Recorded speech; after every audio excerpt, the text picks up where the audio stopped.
এক গ্রামে বাস করত গরিব এক চাষি। তার একমাত্র সহায় ছিল একটি সাদা গরু। নাম ছিল লক্ষ্মী। লক্ষ্মী ছিল খুবই বুদ্ধিমান আর পরিশ্রমী।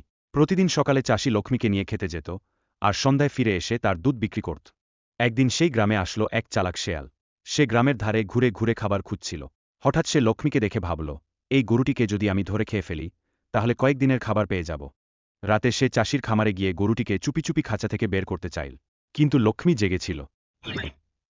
কেউ এসেছে। চাষি দৌড়ে এল আর দেখে এক লেজওয়ালা ছায়া পালিয়ে যাচ্ছে। পরের দিন সে গরুর খাঁচার চারপাশে কাটা তার দিয়ে ঘিরে দিল। তবুও শিয়াল থামল না। সে আবার এল। এবার কৌশলে চাষির ঘরে আগুন লাগানোর চেষ্টা করল। তখন লক্ষ্মী জোরে হাঁক দিল। পাড়া প্রতিবেশীরা ছুটে এসে আগুন নেভাল আর শিয়ালটিকে ধরে ফেল। গ্রামের সবাই মিলে তাকে শাস্তি দিল, আর চাষিকে সহায়তা করল ঘর ঠিক করার জন্য। চাষি লক্ষ্মীকে জড়িয়ে ধরে বলল, তুই শুধু গরু না, তুই আমার পরিবার। সেই দিন থেকে গ্রামের সবাই বলত, সত্যিকারের বন্ধুত্ব মানুষ আর প্রাণীর মাঝেও হতে পারে।